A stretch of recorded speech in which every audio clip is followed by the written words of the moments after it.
I'm Spencer Bailey. This is Time Sensitive.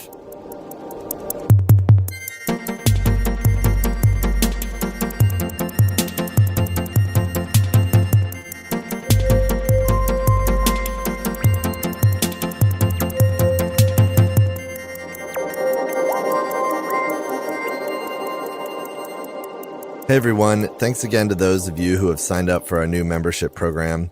Your support means so much to us. At just $100 a year, or put differently, a little more than $8 a month, our membership provides access to the Slowdown slate of new member-only newsletters, in-depth stories, immersive interviews, curated recommendations, and exclusive event invitations.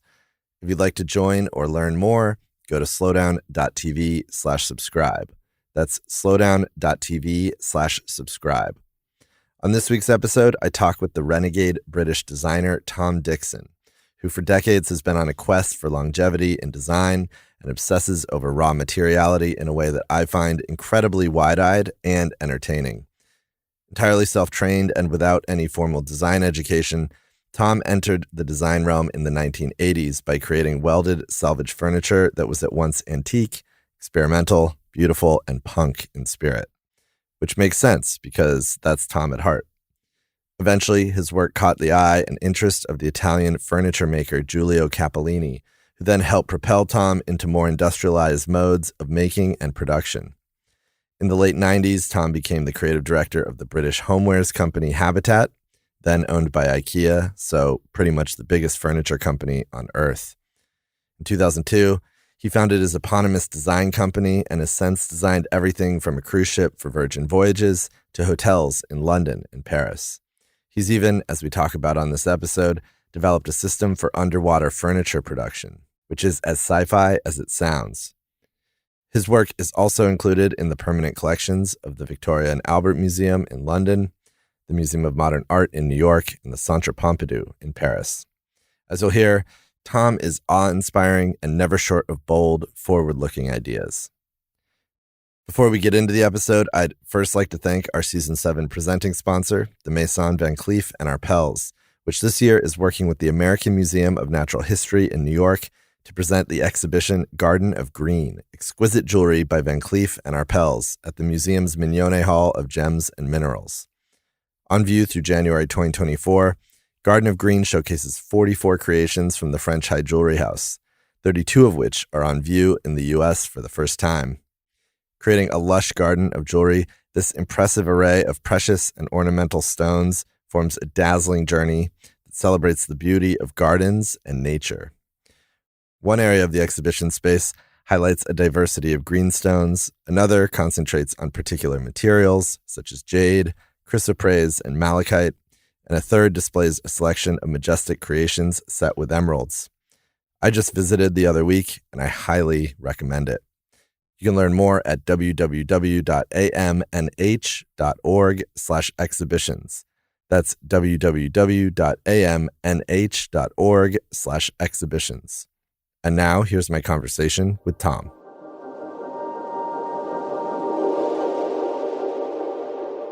Hi, Tom. Welcome to Time Sensitive. Nice to be here. I thought we'd start on the subject of longevity. This is perhaps central most to your work, or even, I would say, a desire of everything you do. And could you share a bit about how you think about and define longevity?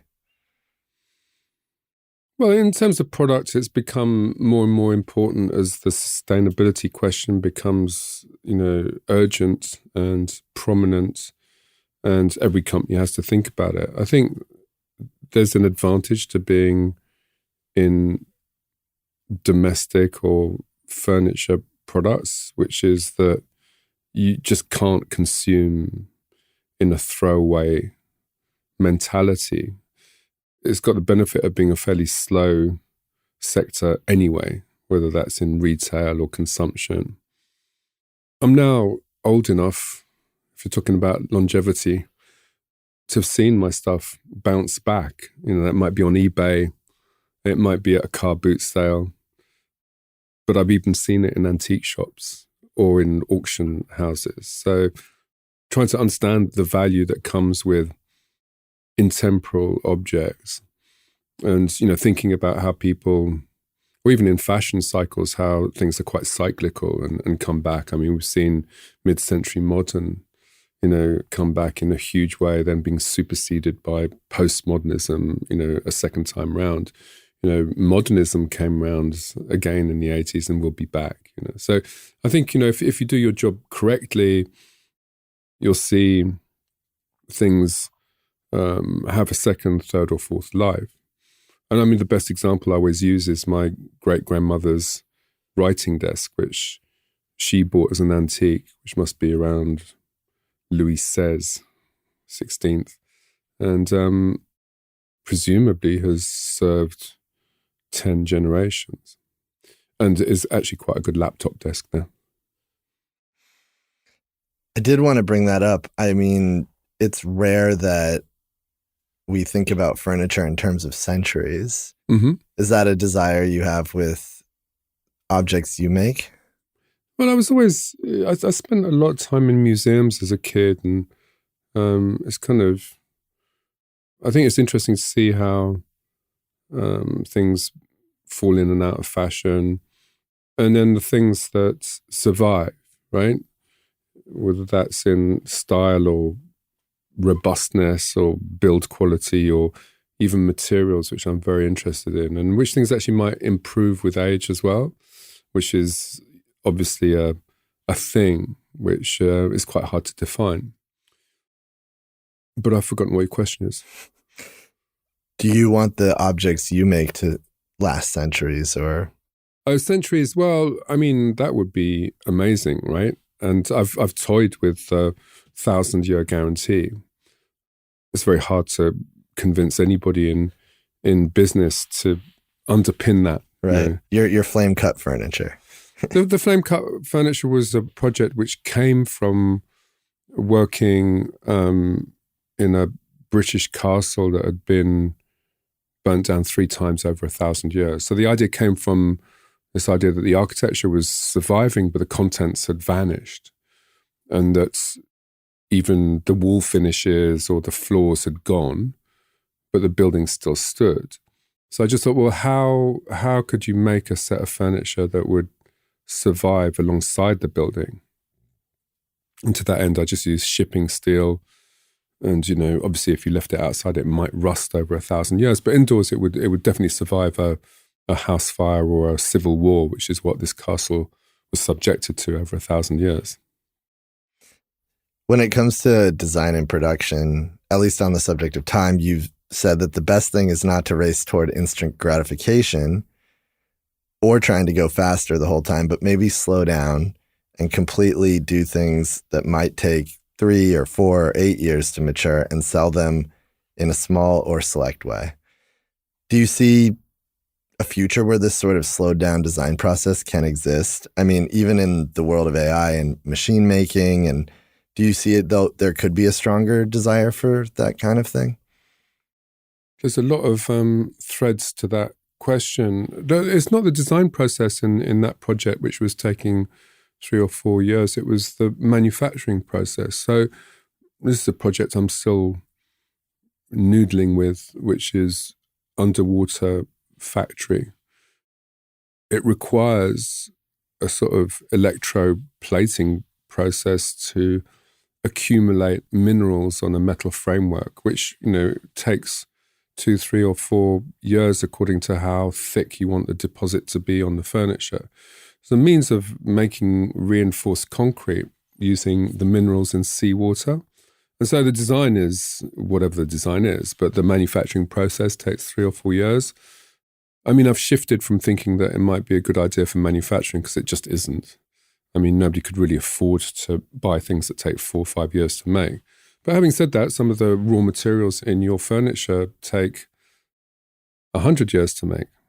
Wood, for instance, is, quite obviously something where you have to have a long-term view. And I've been inspired more recently by the people doing cork products, which also takes 7 years between cork harvests and 25 years to grow the plantation. So people that are thinking of working in those kind of sectors have to have long-term view. And, that's something that's vanished from corporations, for sure, the quarterly report, the annual targets. But in farming or in other sectors is intrinsic, right? So I think there needs to be a readjustment, whether our fast-paced consumption habits allow for that or short-term profit goals allow for that is the difficult question. But these subjects are going much higher on the agenda right now. I think a combination of some of the things that you're having to do in sustainability combined with how you manufacture things might be an answer. And specifically to go back to this underwater factory idea is that, you could, in principle, do something which had 2, 3, or 4 outputs rather than just a single one. So you make frameworks that go into the water. They serve to regenerate coral. They serve potentially as a tourist destination for, locals to make money out of tourism, as a dive center. Could also serve to manufacture products on a matrix, a bit like fruit in an orchard kind of thing. And as rising sea levels start to threaten coastal areas, it might serve to reduce beach erosion, for instance, which is becoming increasingly a problem with extreme weather events. Right? When did this underwater idea begin? I mean, I was reading that in 2008 at the Design Miami Fair, you had brought these works to Miami, but there was a recession. There was trouble. You didn't want to have the trouble of getting them home. Is that where it began?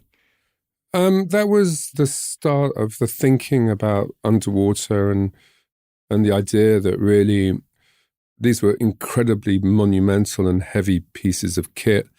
There was nowhere better to show them than Miami. And rather than store them in the warehouse and ship them back to the UK, tipping them over the edge into the bay, because I knew somebody with a jetty, Craig Robbins, who'd actually created Design Miami.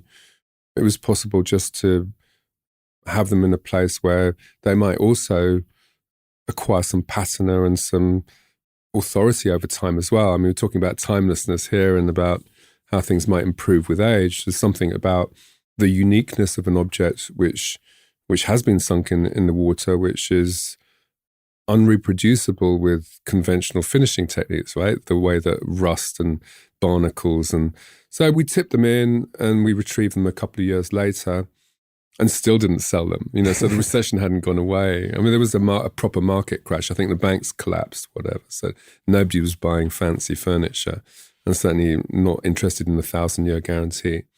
But the thing came out, and what was quite nice is that we showed it again in Design Miami, but it smelt of fish, basically. It smelt of seaweed and barnacles. And, so it acquired not so much patina, but a stink. And you kept the buoy on. Yeah, there was a buoy tied to things so that we could retrieve the object. And, that became part of the installation. But we still have it for sale, by the way, for any of you long-term customers out there. And these accretion chairs and this underwater project, tell me about how that works. Like, what's the process? And I guess you have at least some of these chairs underwater in the Bahamas? Or No, so you were asking me about where the idea came from. It was developed by a 1970s visionary scientist and architect. He was called Wolf Hilberts, and he decided that he was going to grow cities underwater and float them to the surface. Of course, there was a big ecological movement in the 70s, and you wonder why it vanished and had to reemerge, because there's a lot of really interesting work going on at that time. Obviously, he wasn't able to grow the cities underwater, but he found a way of making this natural concrete, which has been trademarked as biorock, and then B, that it actually regenerated broken coral. So you can graft or just tie on bits of broken coral onto these structures, and they themselves, once you've charged the metal structures with a tiny voltage of electricity, usually taken from a solar panel, the coral will grow 3, 4, 5 times faster than it might in natural circumstances, and then also encourages other forms of sea life, so mussels or oysters or lobsters. And something about the electrical charge in a metal framework which seems to encourage not just the electroplating of the structures with the minerals in the seawater, but also a vast variety of sea life. So no, I don't have any in the Bahamas anymore. We were working with some wreckers, effectively some pirates out there. And the Bahamas was great, but we wanted a larger scale project. And I think we might have found one in Australia. Obviously, Australia, great place where they're very concerned about their coastal regions, where there's a pressing need to look into coral regeneration. And the only problem there is man-eating crocodiles. Well, sharks as well, but sharks are more a fear thing than a reality, whereas crocodiles are very, very real. They like eating mammals. I'm sensing a 2,000 seats under the sea project here. Yeah, no, so I mean, I think that's, so we're just preparing to dunk some more structures in the sea and see how it reacts in a different time zone and a different marine environment. So Northern Australia there. It's interesting to think of furniture as potentially an ecological fix in some ways, or contributing to a larger ecological movement or conversation. Well, I don't think it's so much for sort of everything has to start referring back to that very pressing, very extremely pressing issue, which is how we deal with consumption and our very bad habits that we've got into as a race. I wanted to talk about a few more materials with you. You've done a lot of work in cast iron, which is another fascinating material from like a manufacturing perspective, not always something associated directly with furniture. How is it that you go about picking or obsessing over particular raw materials? And I guess let's start with cast iron. Why did you home in on that one?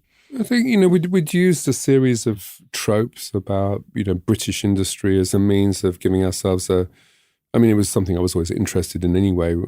And the Industrial Revolution, just the general aesthetics of how we became industrialized. And it seemed like a quite good backdrop to creating the label that we did maybe 20 years ago.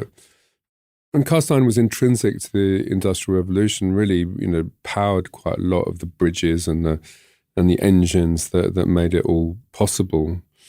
And, aesthetically, it's effectively a molded material. So you can get quite a lot of decoration and detail into it. And now more recently, where pattern making for cast iron used to be a very skilled and increasingly dying out profession, now you can create your models and your patterns on the rapid prototyping machines, right? So you're back in this thing. It's actually a relatively primitive way of working metal, and it's available everywhere. In Birmingham, we make some objects. We make some in India for different reasons, for China, Poland, depending on the finish that we want or what we're matching it with. So it's a universally available material, and it's, again, a material that has an immensely long life when treated properly. And you're still seeing in the UK, in New York, manhole covers, fire hydrants, bridges that are all made, with this wonder material, which is both very primitive to work and very sophisticated. So that's why I like it. And there's a weight to it, which, I'm interested in, the ideas of, lightness and heavyweightness as well. I really enjoyed the piggy bank you made out of cast iron. Yeah, not my greatest commercial moment, but yeah. Cast iron shaped factory for the listeners who don't know this particular piece. Yeah, money boxes have kind of gone out of fashion, haven't they? I mean, you need to make one which has got a digital...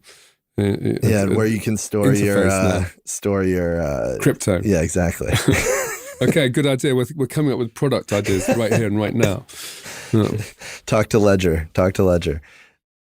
You've also worked, of course, with copper a lot. You're quite famous for that. Glass, felt, stone, and marble. How do you think about materials as you use them across time, both from the sort of raw material perspective, but also the end product and how that material stands the test of time? Well, I think the encounter with materials as I kind of post-rationalized my interest in design really came from the ceramics department at my secondary school in America. You'd call that what? I don't know. I was basically 14. Yeah. Right? I was in a school which was failing academically. I was not that interested in lessons. I was quite a bookish boy, but I found refuge in an amazing ceramics department that we had at that school.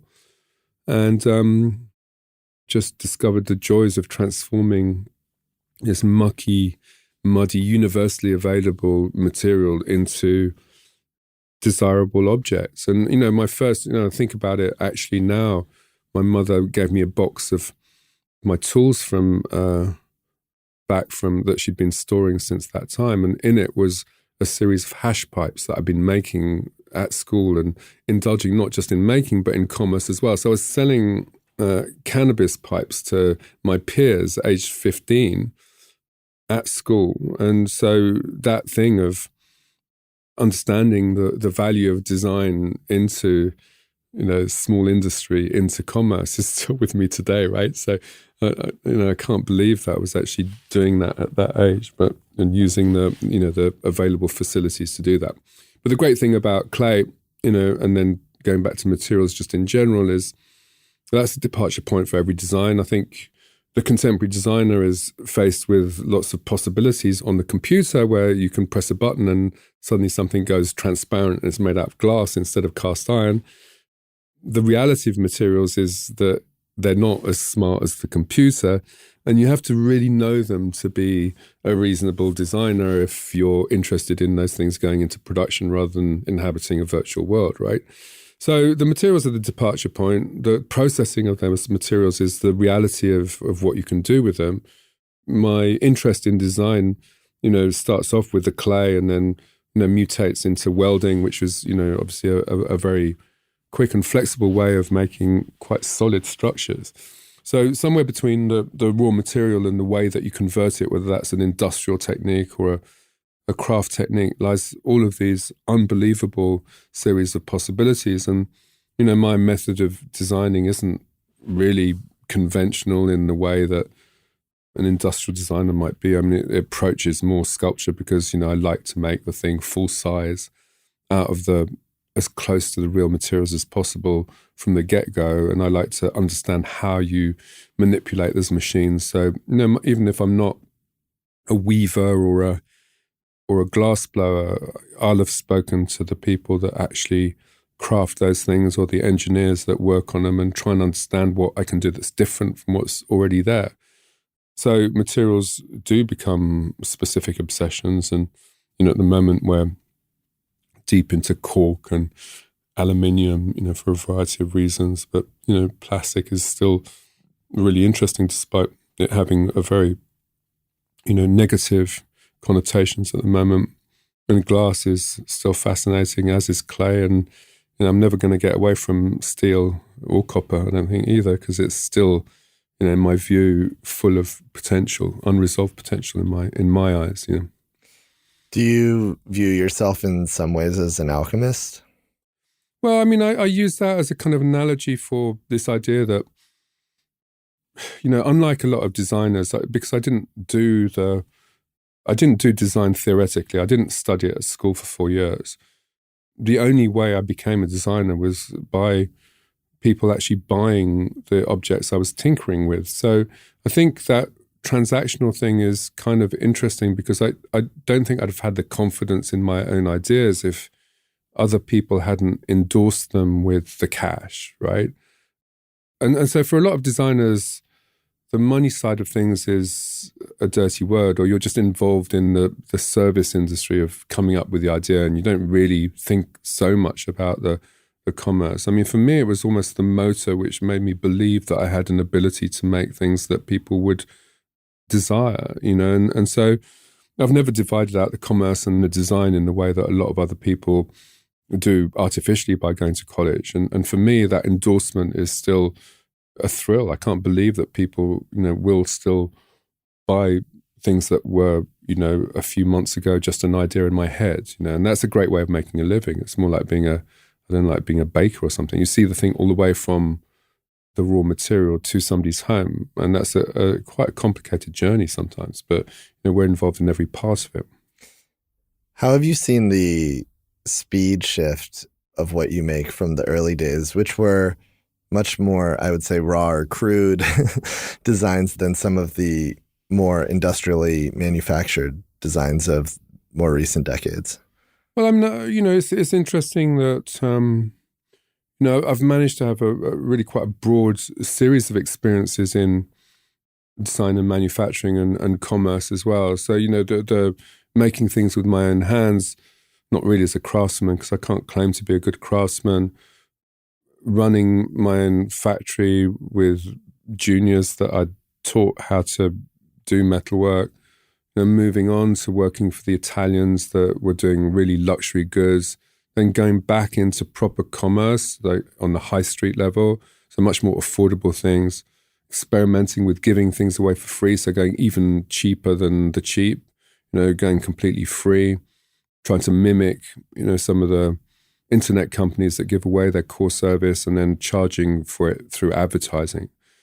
So I've gone from free to really expensive and mass production to craft. And actually, at the end of it all, I don't actually see as much distinction as a lot of other people do in these different levels of pricing or luxury versus mass consumption, or even craft versus engineering. Obviously, if you make things in smaller quantities, they're going to be more expensive, right? But I'm fascinated in things that we do in hundreds of thousands, and I'm still fascinated in the unique object. And they all have their legitimacy and their different characteristics and their different values according to how they're made, what they're made from, and who's supposed to be buying them in what quantities, So I don't actually separate out the ideas in that. I've just managed to have a lot more exposure to the different levels of perceived value than a lot of people in my sector, I guess. Yeah, I think it's really interesting. It's rare to talk with somebody about this, so I wanted to ask it.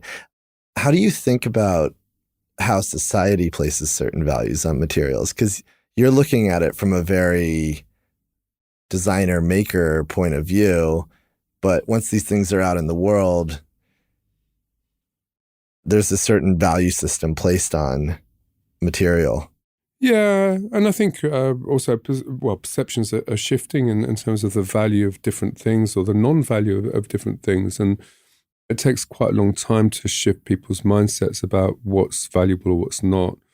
Our big struggle at the moment is trying to convince people that recycled materials or sustainable materials are worth the money that they cost. So recycled material typically performs less well, looks cheaper, and is more expensive because you've had to recycle it than virgin material. And trying to convince people of the value of that is a big communication exercise, which designers increasingly have to become good at. Same with cork. Cork is a wonder material. It's carbon positive. It's really beautiful and tactile. But people associate it with a throwaway product, which is basically the cork in your bottle that you throw away, right? So convincing people that a softer, lighter throwaway material has got value in something that is permanent is also a mind shift as well. So I think we're dabbling with people's perceptions on the value of different materialities and the rest of it.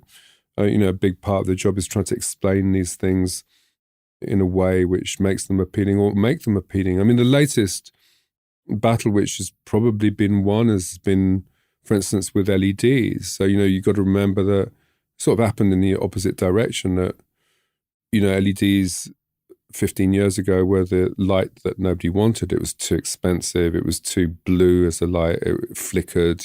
Nobody wanted that stuff because it was...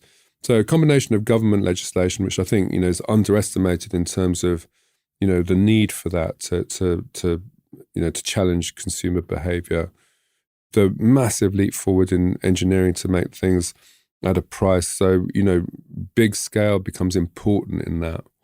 And then, designers working to beautify the things and make them acceptable for consumption is the three things that will allow the value to rise, the perceived value to rise, and the prices to fall to a point where things are affordable for consumption. And so the LED thing's been an interesting recent topic, which is of great interest to me. The shift from electrical lighting to electronic lighting is, a moment in time where things change, just like when it went from gas to electricity, and it's kind of underestimated as an amazing shift, which allows designers to come up with new ideas, no? Yeah, and lighting's been, of course, such a core of your offering. I imagine this has been really fascinating to see that shift in the culture happen. Yeah, because you're, as a designer, you're always looking back and think, oh my God, if only I'd been around in the 1920s and been part of that amazing, Bauhaus scene where there was, or in the 60s when there was all the amazing possibilities in terms of, the new plastics and the materials from the war effort and the change in people's behaviors. And so you can get nostalgic, and that's actually, we're living a moment which is, revolutionary in terms of the tools that we can use as designers, and it's only just starting. Yeah. I did also want to bring up, while we're on the longevity tip, the S chair, which you've called an old friend. It's 35 years old this year, technically. Don't remind me. And it started with this doodle you did of a chicken and then morphed into this sinuous form. Could you talk about this chair across time? I mean, it's had so many different iterations, and particularly once the Italian company Cappellini picked it up, it kind of became a more mass phenomenon. Yeah, it's instrumental in my development as a designer, and it sort of followed me around in lots of different iterations. I mean, it started off, so I had a friend that had a hairdressing salon. I was still making things out of scrap at the time. And I discovered that rubber inner tube from car tires was a great upholstery material, and I convinced him to allow me to make a few chairs using some scrap metal and the rubber as upholstery. Hairdressers tend to be really keen on having contemporary interiors, so they're great clients. For some reason they like the new, the latest thing. So anyway, I set about making these chairs, and they were kind of monoped chairs, with a rotating base, because that's what he wanted in his salon. It was very ungainly as an object. So then I moved from making a chair with a round base and a seat above it to try and link the seat and the base in a one line, which is when I started drawing chickens for some odd reason. So it went from being this very ungainly object to being actually quite an elegant and sinuous line, and very anthropomorphic, actually. So, following the line of the spine and then the legs. And then, so great silhouette. Obviously, in rubber, it was complete disaster from a commercial perspective because, people in white jeans at the salon would get, black marks. The stuff still stank of the road as well. Rubber, some people love the smell of rubber, many people don't, right? So it transformed, I had a great assistant at the time that had been to a furniture college, and she'd learned how to do rush weaving. And so we then used a conventional seating material, which would have been used for drop-in seats in British, traditional chairs, in an unconventional way on this sinuous framework, and suddenly we had a little hit. So it was my first production, multiple production item where, rather than just making things out of found objects like I've been doing previously, there was enough demand to set up my own tiny little production line. It got too much rush, bull rush to be done by my single assistant. So we got the assistance of the Royal National Institute for the Blind. So blind people used to come into the workshop with guide dogs and amazingly, rush these things or, weave the rush. And it was at that point that Italian industry came calling. So Giulio Cappellini, who'd founded this great, innovative design firm in Italy, had decided that he wanted to go beyond the Italian studios. And there was a moment where everything was in luxury furniture was made by Italians and designed by Italians. And I think that cycle had run its course over the 50s, 60s and 70s and 80s. And there was the need for a bit of fresh blood. And Giulio came looking in London and Japan actually, where he found Mark Newson was working in Japan. Jasper Morrison was working in London as I was, and he was looking for new ideas, and our stuff looked unusual to him and had a rawness and a roughness, which he quickly, bred out of the objects and gave them a slickness and a luxury finish, which gave it a global market. So I was introduced to the wonderful world of international design through the Italians. And then subsequently, it ends up being right here in your city, in the Museum of Modern Art, which is kind of an amazing accolade, apparently. So I'm with the big helicopter in MoMA. And so, it gives me an international presence. I'd been very local until then. British people would seek me out. And, the UK didn't really have a design constitution in a way. It was before the Design Museum, before design magazines really became popular. And, I still make it to this day, different version. I've done a prequel for our company, and Giulio's still making the one that he made. And the lady's still, rushing the original one 35 years later. So, yeah, that's a reasonable amount of time if we're talking about time. We are, aren't we? And it led to all these other great products with Cappellini, the fat chair, the pylon chair, the bird chaise. Yeah, and what I discovered, after a small while that, actually working for royalties, I wasn't very good at. So, what Giulio was doing was cherry picking the best designs from the studio, which were the things that were making me my living. So I was selling things that we made direct to, galleries, around the world. But then going from that scenario to not having anything to sell because it was going through Italian industry, and getting a royalty eventually was not a great way of actually making a living for me, because I was never prolific enough as an industrial designer to have that many ideas. And maybe I should have stuck with it, but I didn't. Yeah. Hey everyone, taking a quick break here to tell you a little bit about our Season 7 presenting sponsor, the Maison Van Cleef and Arpels, which this year is working with the American Museum of Natural History in New York to present the exhibition Garden of Green, Exquisite Jewelry by Van Cleef and Arpels, at the museum's Mignone Hall of Gems and Minerals. On view through January 2024, Garden of Green showcases 44 creations from the French high jewelry house, 32 of which are on view in the U.S. for the first time. Creating a lush garden of jewelry, this impressive array of precious and ornamental green stones forms a dazzling journey that celebrates the beauty of gardens and nature. To learn more, visit www.amnh.org/exhibitions. That's www.amnh.org/exhibitions. And now, back to the episode.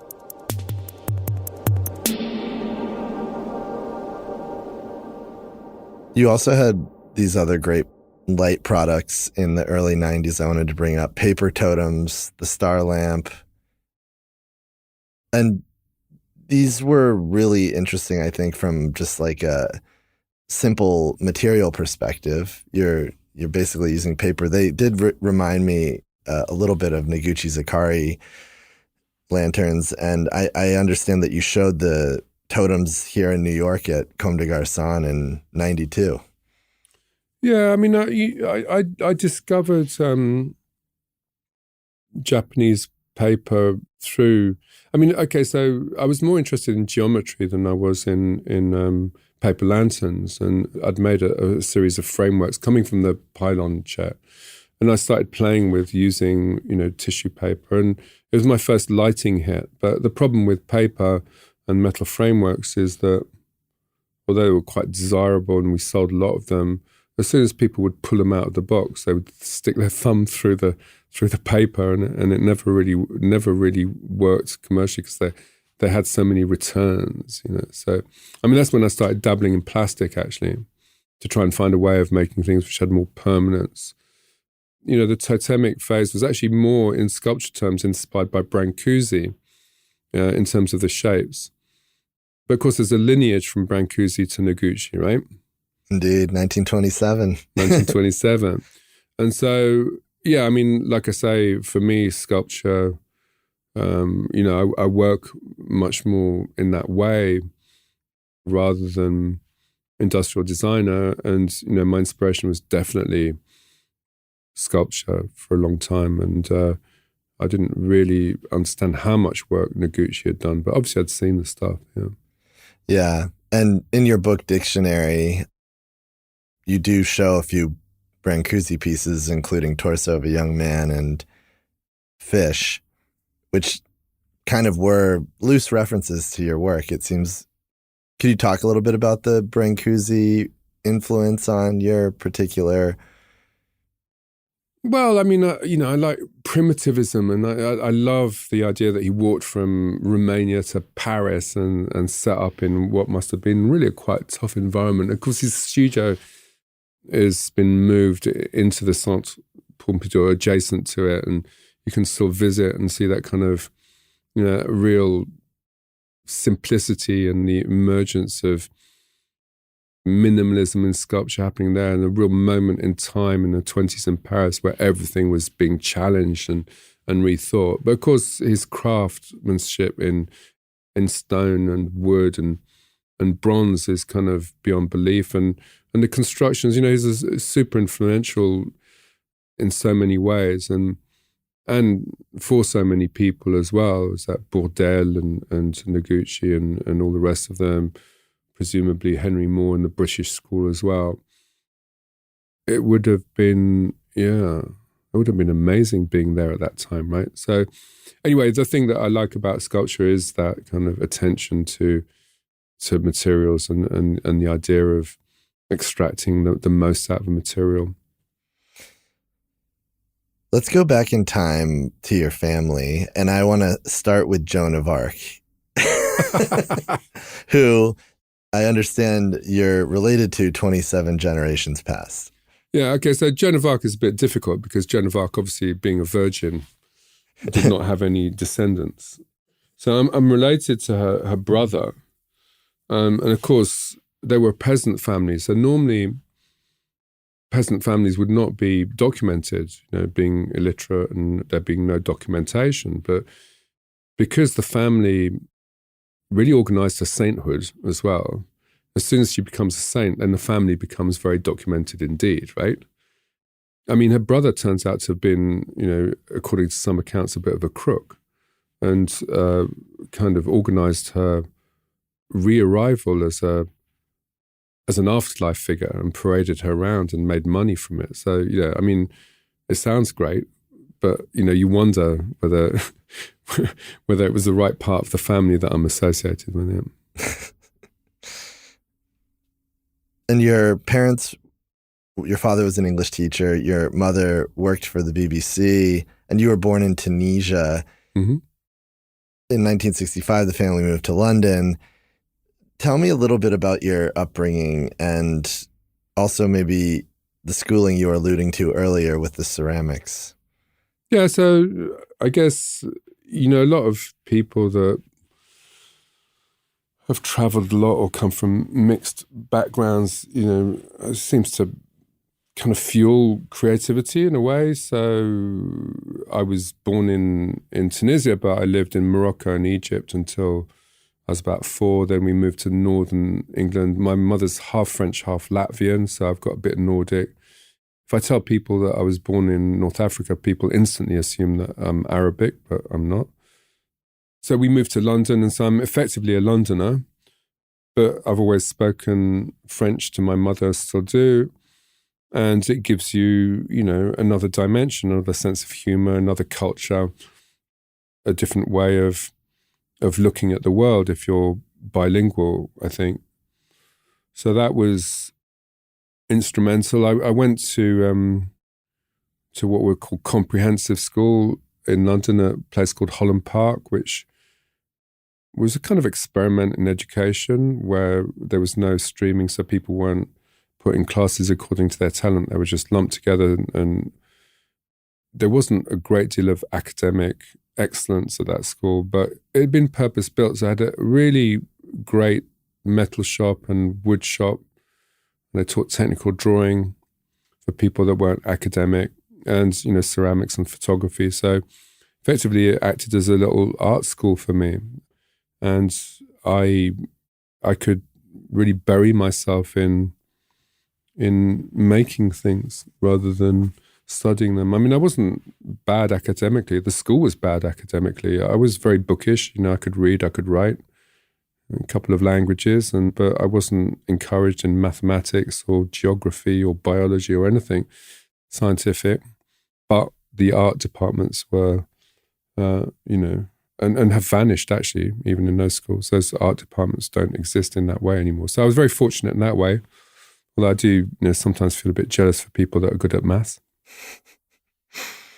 And I read that your first job was at age 12 as a newspaper delivery. Oh my God, that was all right. Well, no, I mean, everybody had a early morning job, So I delivered newspapers. Did you not? No, I didn't. Lemonade stand. True. Yeah, so delivery boy. Whenever there was work going, I would do work. I mean, I like working. I can't have this interview if we're talking about the life of Tom Dixon without talking about Funkapolitan. It's not a very good name, right? But yeah, it was an interesting moment for me. Mm. This band you played in, which was signed to Polydor, toured with Ziggy Marley, The Clash. You even appeared on Top of the Pops. Is Top of the Pops a thing in America? Surely not. Not really. I think most people might know it, though. Yeah? Okay. It doesn't exist anymore. Yeah, so, just like any self-respecting British lad, we were in a band, so, that's America as well, right? But, in kind of retrofitting my history, I'm very aware of the role that music played in, first of all, stopping me being introverted, right? Because I wasn't, super confident. But, you have to fight for your spot in a band, right?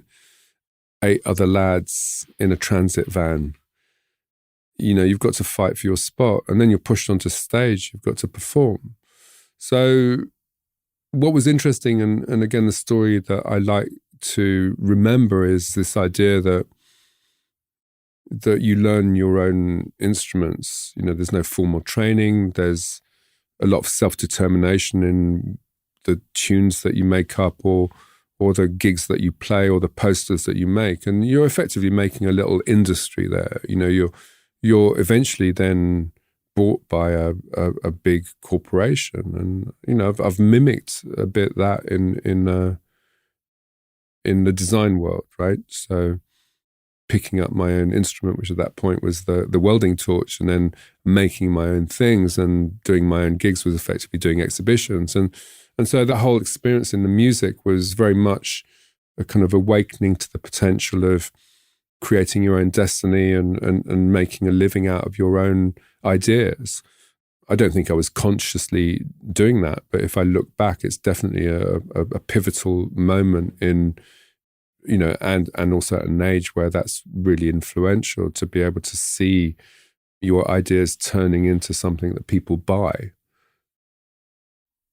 Yeah, it was also creating a sort of attitude, which is interesting. I mean, I did, before this interview, listen to a couple of the songs. No. I hope you're not going to play them on your podcast. We won't. Don't worry. But but we can link to them. These songs, If Only and In the Crime of Life. It was interesting to hear the mix of influence going into this music. And clearly you were trying to capture some sort of, as a band does, spirit, attitude. Okay, well, you can see me wriggling in my chair, not on the podcast, but you're making me feel very uncomfortable. I mean, I'm not, the tunes and the music, particularly the recorded ones, did not really come up to the level of our expectations. In fact, we were more fun and more interesting as a kind of loose, and very kind of punky disco band playing in London. As soon as we signed to a record label, a lot of the fun and energy went out of it. So suddenly you went from playing to a home crowd that was very enthusiastic, with real momentum and people recognizing your tunes, to being forced into a recording studio, probably with the wrong producer. That was Auguste Darnell, that Kid Creole, actually, who didn't really understand the London vibe, I don't think, and was a professional, a proper musician rather than what we were, which was improper, in the extreme.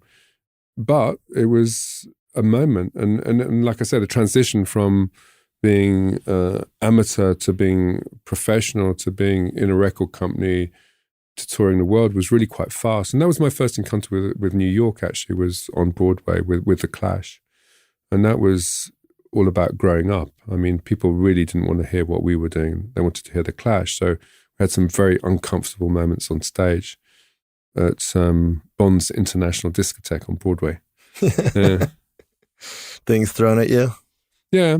I mean, luckily it was, the glass was already banned, but, it was a lot of plastic cups chucked in our direction. And weirdly, I didn't even listen to The Clash. I mean, we could hear them in the background, but I wasn't really interested in that. I've become more interested in them since, unfortunately. You also had these two really life-changing motorbike accidents, sort of back to back, one where your leg was injured and one where your arm was injured. Could you talk about those, and also how your response to those led you on the path you're on today? Well, so I'd started at art school. I really didn't know what I wanted to do when I was, I guess, 18. I didn't enjoy it at all. But, so 3 months in, I had a motorbike crash, broke my leg and couldn't move for a couple of months. And so I never went back and then got my first proper job, which was as a technician in another art school, which was revolutionary for me, earning money, getting up and getting to work at 7, working with some engineers that were, looking after the workshop. And that was kind of great. So, I had a series of odd jobs, that went from workshop technician, coloring in cartoon for cartoon films when they were still colored in by hand. That must have been painstaking. It was boring, but it taught me a bit of precision. I did fruit picking. I did motorcycle delivery. I did printing. I was a printing, assisting in a printing works. So, wide variety of odd jobs whilst the music started growing, underneath it all. And suddenly we were being signed up and professionalized as a band. But I think, those experiences of getting out of art school and, getting into real life, which was something that I realized I was desperate for anyway, and earning money and enjoying life a lot more, because I really hadn't enjoyed school very much, was fundamental. And then, the band took off, the band went on the road.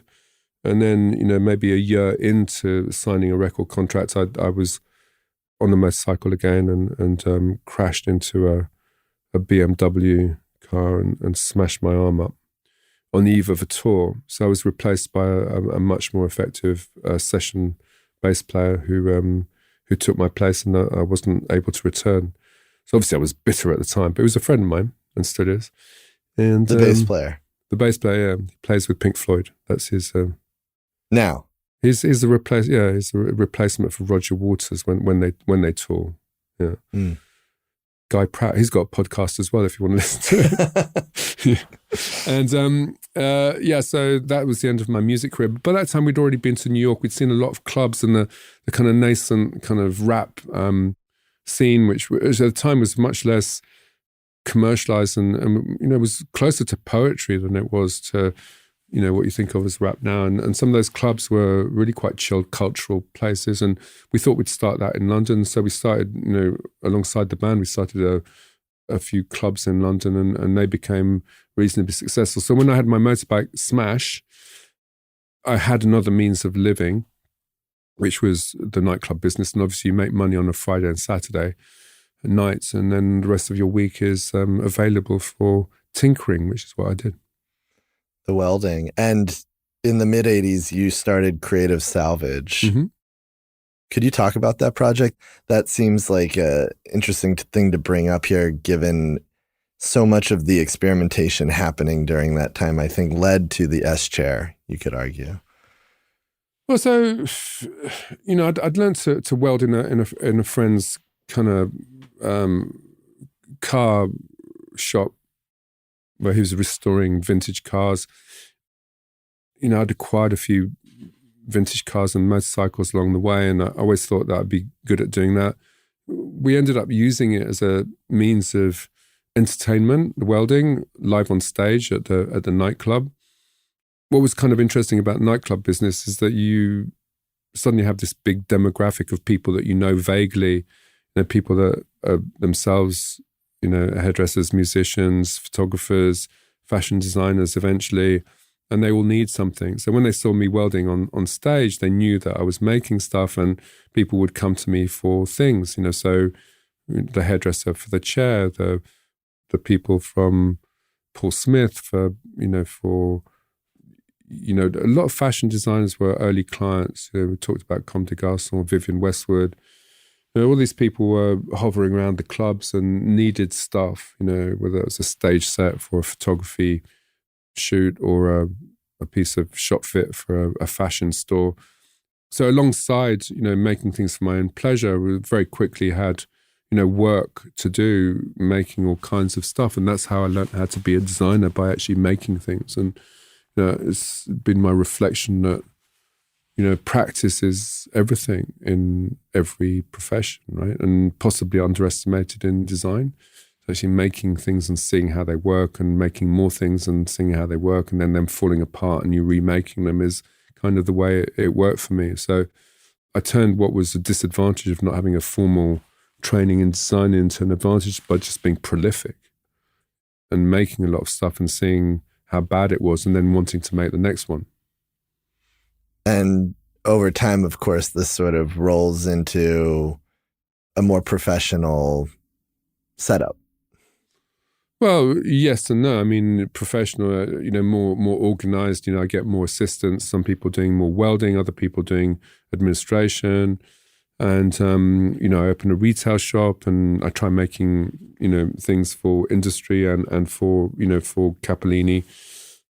But it's all quite self-propelled, and, I didn't really know enough about finance or marketing or sales or factory management, or even design, actually, for that matter. So, I mean, it was all self-invented. There was a time in London where it was possible to do that because, rent was cheap, and there was a lot of people flooding in from all over the world, in finance sector. Most of my clients were foreigners, actually. Yeah.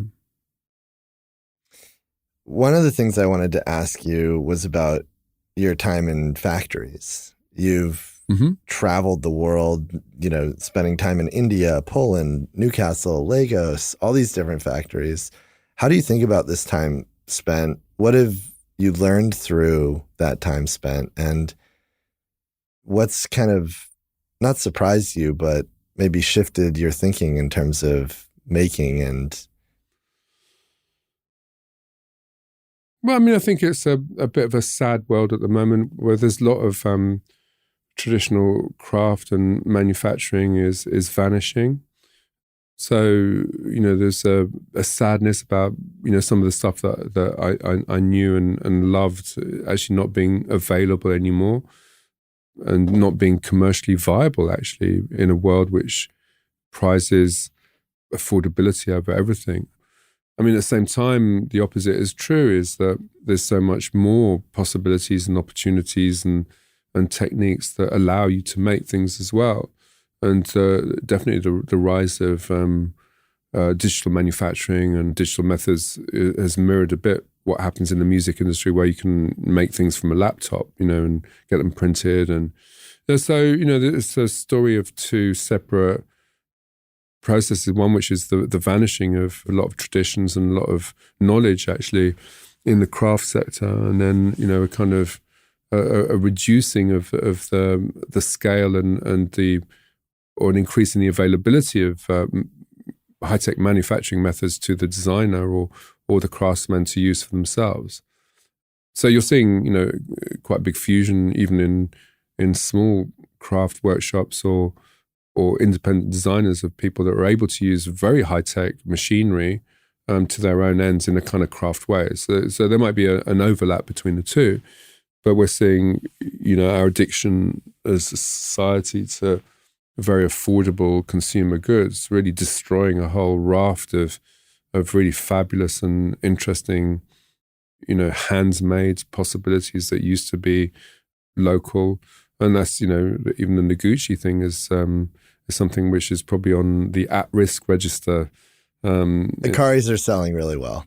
No, I know they're selling really well, but can you get people to make them anymore? True. Are people even interested in working in mulberry bark paper anymore? It's like the whole chain of the framework, the excellence in paper making, the patience that you need to hand make those things is, if it hadn't been for Noguchi, that would have died out in favor of much more mechanical means, even if people like paper lanterns, in China or in Indonesia of making those in a much more affordable, more mechanical way, right? I wanted to bring up IKEA here because you've worked with them. You've also, as you've put it, been a sort of parasite in terms of your relationship to working off of them. And they represent this sort of larger process, both good and bad, in terms of what's happened in design. Also, they owned Habitat, which you were the creative director of for a decade. Could you talk about how you think about IKEA in this context, and also how you yourself have responded to that sort of fast design side of the business? For me, it was an enlightenment to go from being a sort of self-producing independent designer to jumping on being part of what effectively was the biggest furniture producer on the planet. A lot of my friends were like, you cannot do that. You cannot go, you're radical. You're not allowed to be corporate. But I found it as the most amazing platform for really understanding all the things that I didn't know about, the design, production and sales of interior products business. And the scale of IKEA allowed it really to be able to do things that other companies couldn't. Habitat was a midget in comparison, but it was still $750 million company with 70 or 80 stores at the time. And just working on that scale with experts in product development and logistics and marketing and finance and product development really opened up a completely new window onto the made object and gave me an insight into how, most of the things in the home are made, whether that was rugs or plush toys or art prints or tableware or cookware and, all of the different categories that you see around you. I suddenly had access to understanding how they're made, where they're made and how much they cost and how many of those people buy, if you offer it up to them. It was kind of a huge university of all the stuff I didn't know about design. I wasn't designing. Effectively, I became a creative director and was able to commission design. So I was able to work, both with the young, upcoming kids that were so talented, the Burlex or, a variety of independent designers, but also the oldest and most, the most vanishing of the 50s and 60s designers like Enzo Mari or Castiglione or Werner Panton, in a project that I'd called Living Legends until I started contacting them and they started dying on me. So I had to change the name of the project halfway through. It was a great moment to meet some of those giants of 50s and 60s design that had such an amazing transformational impact on the way that we furnish our homes and the way we live. I liked learning about this other cheeky kind of pitch you had to IKEA at one point where you were basically sort of redefining the idea of a life cycle product. You were suggesting to create a project from birth to death. Yeah, it wasn't. I was actually being completely rational. I wasn't being cheeky at all. I was, what I looked at the selection of products that IKEA was doing, and really they didn't do anything for babies. and they didn't do anything for disabled or dying people either, right? So that seemed like a rational business opportunity rather than a cheekiness about it. Although, the idea of doing a coffin is definitely provocative in that way, because people are scared of death. I mean, I'm terrified of death, right? So, but the symbolic nature of a coffin is kind of amazing. And because at the time, I actually bought a coffin and had it in the studio just to see how it was made, and it had a chilling effect on the whole studio. And I was forced to get rid of it. Yeah? So there is something about the end of life, which is which probably requires a bit of creative thinking. I mean, there's a lot of activity around babies, but it tends to be very plasticky and felt like an opportunity as well. But anyway, that project was roundly rejected by IKEA, so it never saw the light of day. So, I don't know, maybe Target will do it. To close, how are you thinking about the future of your studio, but also, and I ask this because you've previously said, and I believe this was almost 15 years ago, I think that's the ideal future of manufacturing. You're making smaller quantities closer to home for a specific audience and adapting to that audience's needs. Would you still say that now? And do you see the power of the local? Yeah, I mean, I think, there's a lot of talk about it. It's just not a unique way of looking at what we should be doing. I think, the big obstruction to that is really, like I said earlier, the addiction to affordability, and that can only really happen through mass production. But the equation's changing, right? So, where previously we were always having to go to the other side of the world, that was IKEA ourselves, to get components or to get things made. Trade barriers are coming down. Wages are becoming more even across the societies anyway. As I was alluding to earlier, the manufacturing technologies are becoming agnostic to where they exist and less dependent on cheap human labor, right? So there's a readaptation of the whole chain of events. And then, as we saw in the pandemic, the cost and the complexity of global supply chains, sometimes means that maybe we should, maybe it's not that we should, is that we'll be forced to buy things closer to home. So that's a good thing, right? So the whole world order is never static, and it's seen a lot of very quite, frightening jolts recently. And I think people need to wake up and smell the imported coffee, right? And say, well, in reality, what is it that we need? What can we really afford when you look at the real cost of things? And then I do think that this extraordinary shift in technology, which is the digital sphere, can, if it doesn't destroy us first, to save us, right? So, you've got this kind of battle between the good and the evil of these tools, right?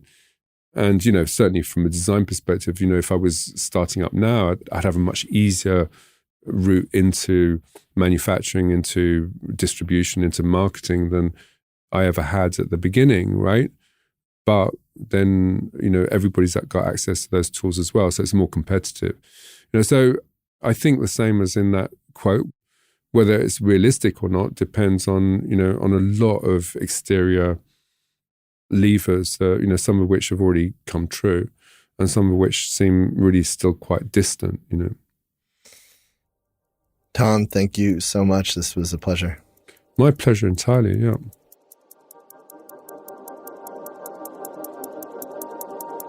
Extra thanks to our Season 7 presenting sponsor, the Maison Van Cleef & Arpels. Van Cleef & Arpels' jewelry is characterized by a distinctive blend of poetry and refinement. With its iconic jewelry collections, it is an invitation to a timeless universe of beauty and harmony. You can discover more at vancleefarpels.com. That's VANCLEEFARPELS.com. And thank you for listening. You can find more episodes of Time Sensitive on our website, timesensitive.fm, or wherever you listen to podcasts. You can follow us on Instagram at slowdown.tv. To join the Slowdown's new membership program, which provides access to subscriber-only newsletters, in-depth stories, immersive interviews, curated recommendations, and exclusive event invitations, go to slowdown.tv/subscribe. That's slowdown.tv/subscribe. Our theme music was composed by Billy Martin. This episode was produced by Ramon Broza, Emily Jang, and Johnny Simon.